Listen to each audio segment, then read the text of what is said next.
Eh bien, salut Xavier! Salut Guilain, avant que le ciel nous tombe sur la tête, voilà, on va faire une petite vidéo sur les paillages, sur pourquoi, quand, comment et avec quoi on peut pailler. Alors, pourquoi pailler? Je vais laisser la parole à Daverne et Moreau, ces deux maraîchers franciliens qui ont écrit en 1845 ou 46 le manuel de la culture maraîchère de Paris, et qui écrivent à l'époque, sans paillis, les légumes ne viendraient pas aussi bien et nous devrions tripler les arrosements. C'est pas une mode récente alors, le paillis. Voilà, milieu 19e, on paille les cultures et c'est la mécanisation en fait qui a sorti le paillage. Au passage, moi je dis paillage, ça ne veut pas dire qu'on paille avec de la paille au sens propre. Vous aurez le mot mulch aussi, ça revient à peu près au même. Et ne chipotons pas sur les mots, on va appeler paillage toute matière qui va servir à couvrir notre sol pour ne pas le laisser à nu. Pourquoi couvrir le sol et pas le laisser à nu comme vous le voyez ici alors que la culture est là en place depuis un moment? Pourquoi je ne l'ai pas fait plus tôt? Tout simplement parce que c'était inondé dans la serre et donc avec les paillages, j'aurais vraiment tenu l'humidité plus. Là, on croise les doigts, on n'est pas encore inondé, mais c'est pas loin, mais on ne l'est pas encore. Mais c'est pas une bonne année, quoi. C'est compliqué, hein. C'est pas simple. Entre le froid et la pluie, c'est pas évident. Après, l'idée pour moi, c'est que j'aime pas. Il y a des moments où il y a du sol nu, c'est sûr, mais j'aime pas ça. Et pourquoi j'aime pas le sol nu? Parce que, en fait, si on regarde un peu autour de nous, du sol nu, on n'en voit pas. Faut aller loin. Faut aller dans les déserts de sable et les déserts de glace pour voir un sol à l'apparence nue. Donc effectivement, ne pas pailler, ne pas couvrir son sol, c'est le ramener vers le désert, puisqu'il est soumis à toutes les intempéries, à toutes les érosions éoliennes, etc. On ne se rend pas compte, mais pour la microfaune du sol, elle n'est pas faite pour prendre des rayons de soleil en direct. Donc couvrons nos sols absolument.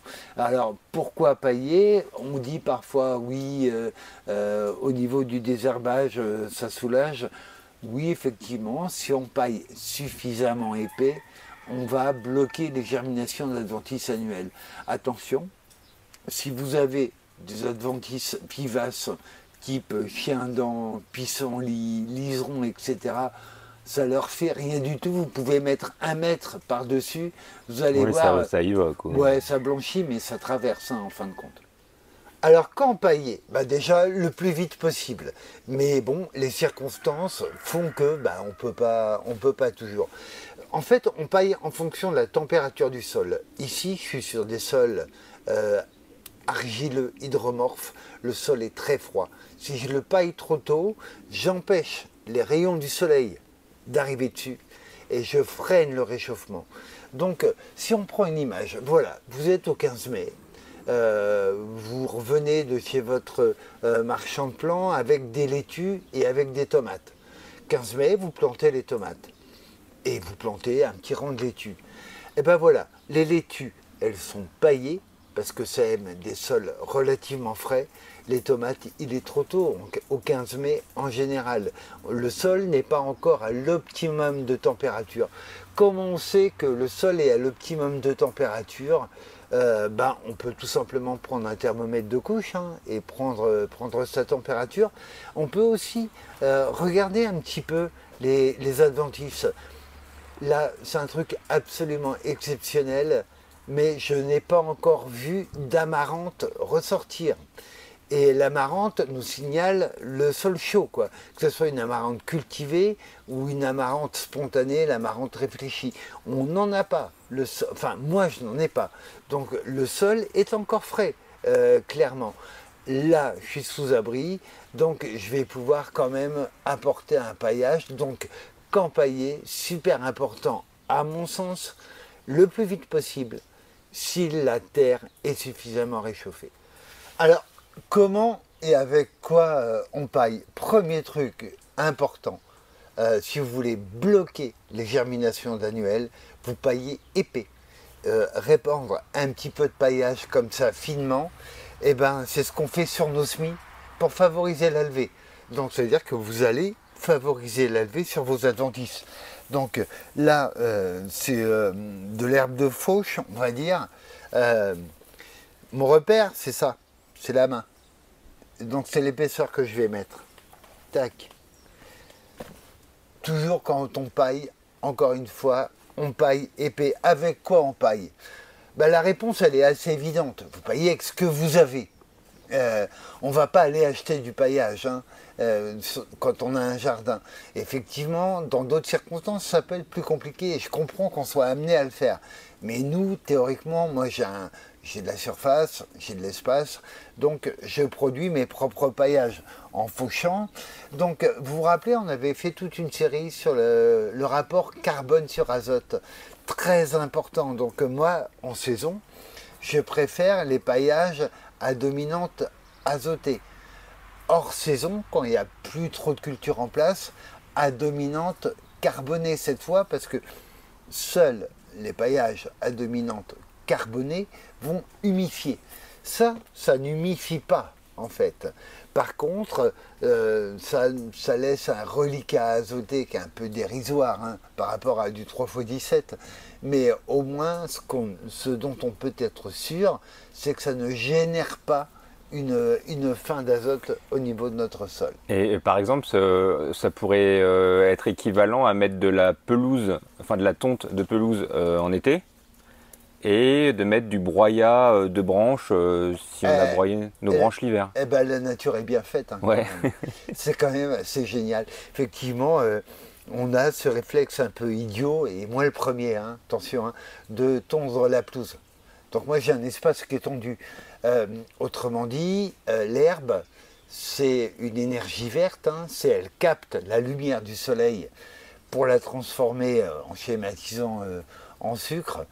Ça c'est schématique, mais c'est un petit peu ça quand même. Et moi je prends un outil mécanique à moteur, bon, qui me facilite la marche hein, quand même. C'est un super déambulateur la tondeuse. Attends. Et donc je supprime une énergie verte avec une énergie fossile. La moindre des choses, au moins, c'est de la ratisser et de la réemployer, ou de la ramasser si on a un bac, si on a une machine un petit peu plus moderne que la mienne. Donc super important, le rapport carbone sur azote, et encore une fois ça tombe très bien, l'été on a des déchets de tonte qui sont bienvenus, l'hiver on a les feuilles mortes, on a les tailles de haies. Tailles de haies, vous vous embêtez pas, hein, vous les mettez en andin, vous passez la tondeuse là-dessus, et même si c'est assez grossier comme broyage, ça suffit largement. Il est vrai qu'il y a certaines municipalités, je pense à des villes comme la Souterraine par exemple, qui mettent à disposition de leurs habitants des broyeurs. Alors, maintenant que le petit épisode pluvieux est passé, mais ça nous manquait hein, aussi, hein, on va pouvoir... c'est vrai qu'on manquait un peu de pluie. Ah bah ouais, on va pouvoir reprendre sur notre idée de paillage, mais... encore une fois, hein, pour moi, ça me semble indispensable de pailler et je suis toujours mal à l'aise quand je vois de la terre nue comme là on peut voir. Donc avec quoi on paille? Herbe de tonte, là en ce moment, mais aussi épluchures de légumes, hein. Allez-y, hein, au contraire. Alors c'est pas chochotte, hein, les épluchures de légumes, quand vous les mettez à plat au pied de vos cultures, on en met, on étale. Ça fait du compostage en place, c'est plutôt des reliquats azotés, et puis on cache tout simplement avec un petit peu d'herbe de tonte par-dessus, et hop là, ni vu ni connu, je t'embrouille, et donc ça marche vachement bien. Et comme ça, l'idée c'est de se dire que quand on a un jardin, quand on a cette chance-là, on ne produit pas de déchets. Vraiment, on produit que des ressources. Et si on a un déchet, si on est obligé d'aller à la déchetterie, c'est qu'on a mal identifié la ressource. Tout simplement. Et moi j'ai une question, quand tu mets le paillage, ouais. Je sais jamais à quelle distance il faut le mettre du pied. Ouais, au niveau du collet. Ouais. Ouais. Moi j'évite de plaquer dessus, parce que ça peut vraiment faire chauffer un petit peu le bazar.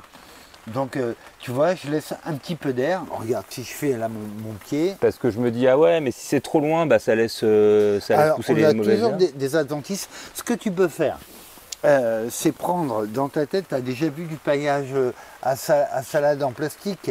Ouais, Tu vois les trous de plantation qu'on a, là, les 23-23, ils sont à peu près comme ça. Bah, tu te dis, bah voilà, je fais à peu près ça. d'accord. Aussi, tu Ok. vois, tout simplement, mais c'est une bonne remarque. On n'enterre pas le collet sous le On ne sait paillage. jamais si on peut laisser beaucoup d'aération. Alors, ça va dépendre du temps qu'il fait, ça va dépendre de plein de choses.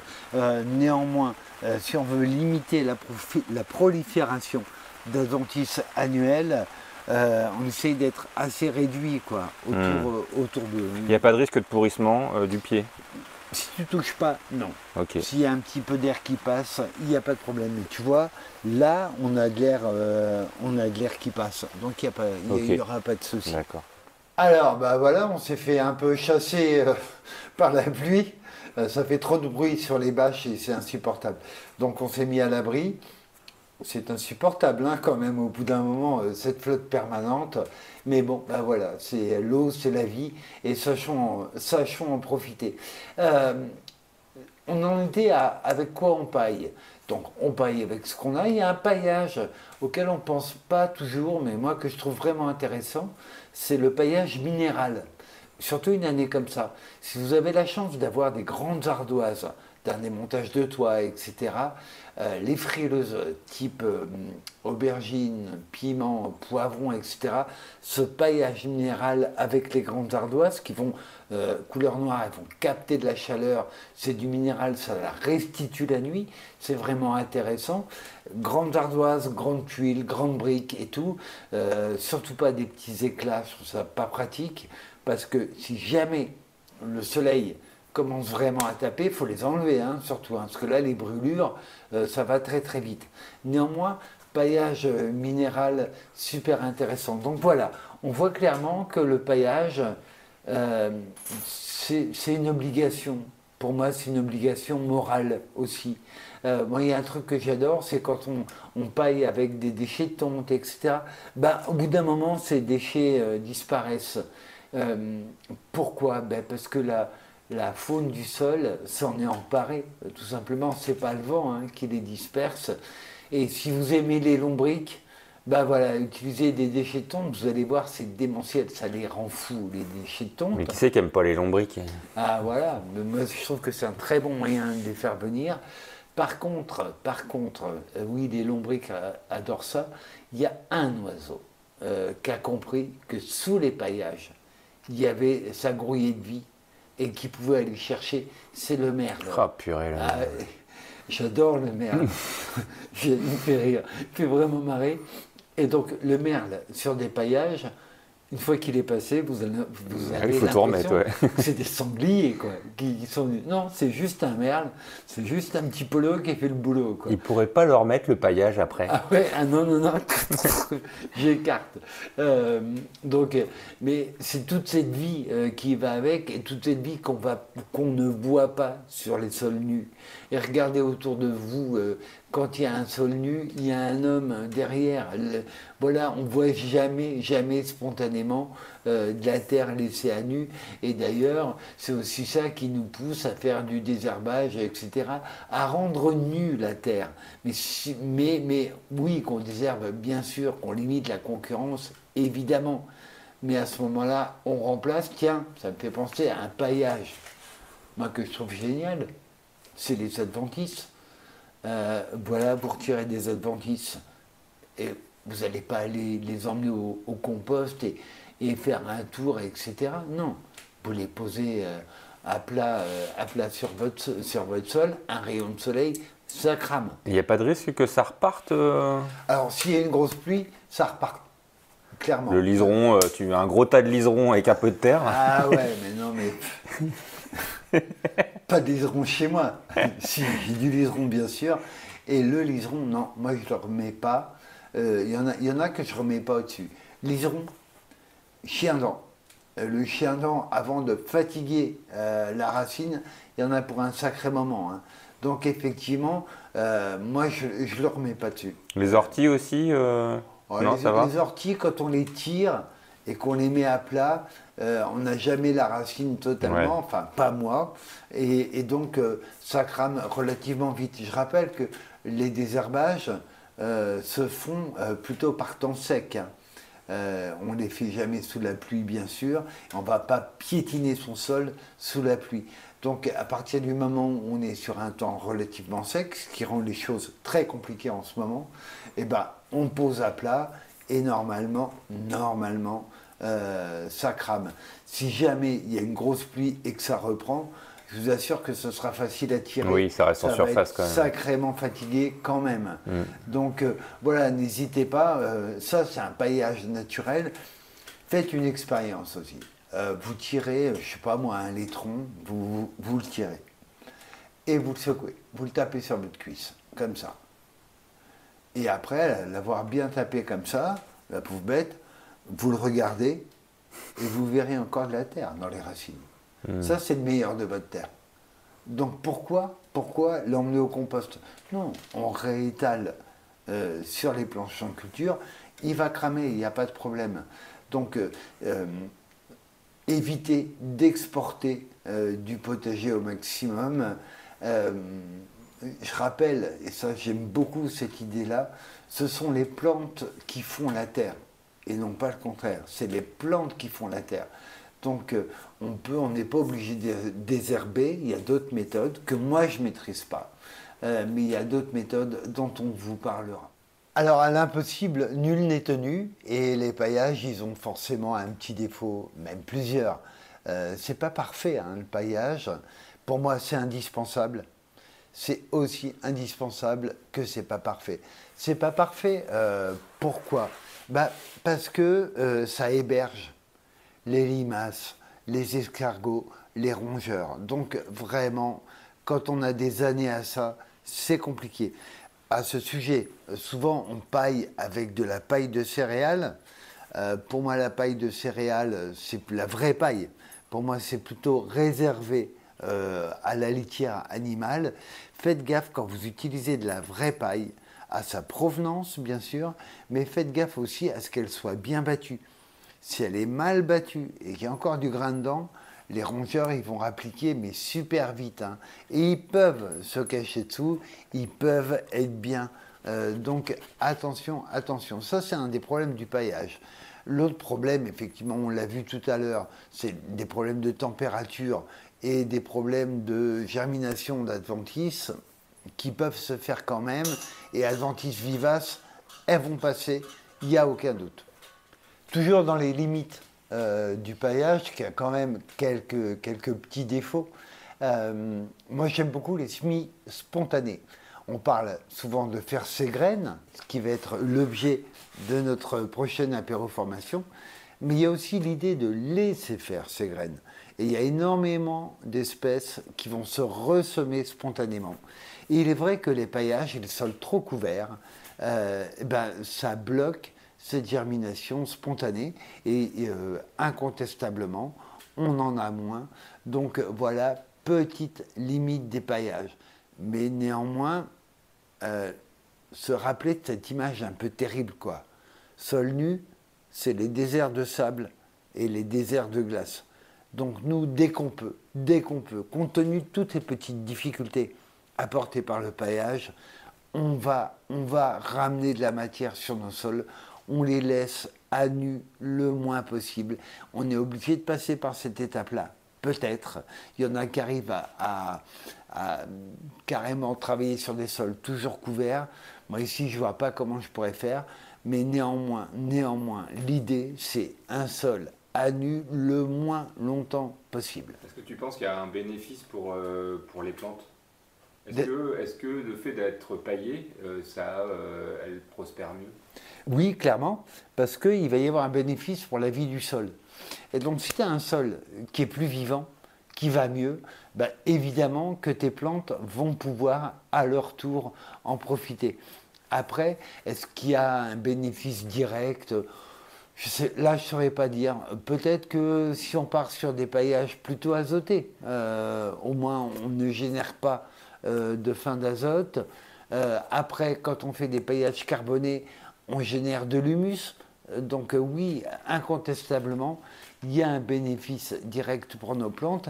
Et surtout, elles ne prennent pas le yo-yo, quoi. C'est-à-dire qu'à un moment, le paillage, il tamponne. Il tamponne le réchauffement, il tamponne le refroidissement, il tamponne l'humidité, etc. Donc, ouais, moi je trouve qu'il y a un vrai bénéfice pour les plantes, même s'il n'est pas immédiatement mesurable. Moi, ce que j'ai remarqué aussi, c'est que quand c'est paillé, il n'y a pas cette croûte de battance toute dure là. Ah ouais, carrément. Même quand il fait pas chaud en fait. Voilà, donc la croûte de battance déjà nous indique que tu as des limons dans le sol, ce sont les limons qui vont battre, et en fait l'impact de la goutte d'eau, mais qui peut être une pluie un peu forte, mais même un arrosage, hein, ça fait éclater les limons, et après quand ça sèche, il y a cette croûte étanche, imperméable à l'air et à l'eau qui se forme. Or, un sol, c'est pour moitié de l'air et de l'eau. On se doute que si ça circule mal, parce qu'il y a une croûte en surface, ça ne va pas bien se passer du tout.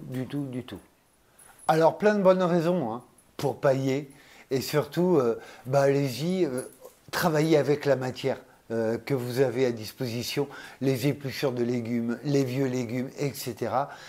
J'en profite pour faire un petit aparté rapide. On me dit oui, les herbes montent à graines, etc. Oui, effectivement, si elle vient de votre potager, c'est qu'elle a su y germer et s'y plaire. Essayez d'intervenir avant que ce soit à graines autant que possible. Le foin à graines, est-ce que c'est embêtant? Votre potager, c'est pas un sol de prairie. Donc normalement, ça ne doit pas germer, hein, théoriquement. Donc surtout que ce ne soit pas le frein pour réemployer toute cette matière. Encore une fois, qu'est-ce qu'on en fait?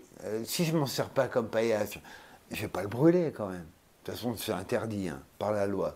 Je ne vais pas le mettre dans une poubelle et l'emmener à la déchetterie. Ce serait ridicule. Le composter, c'est pas si simple et c'est un vrai travail. Donc, réemployons tout ça. Eh bien, super. Donc, paillons. Oui, paillons. Merci Xavier, à bientôt. À bientôt.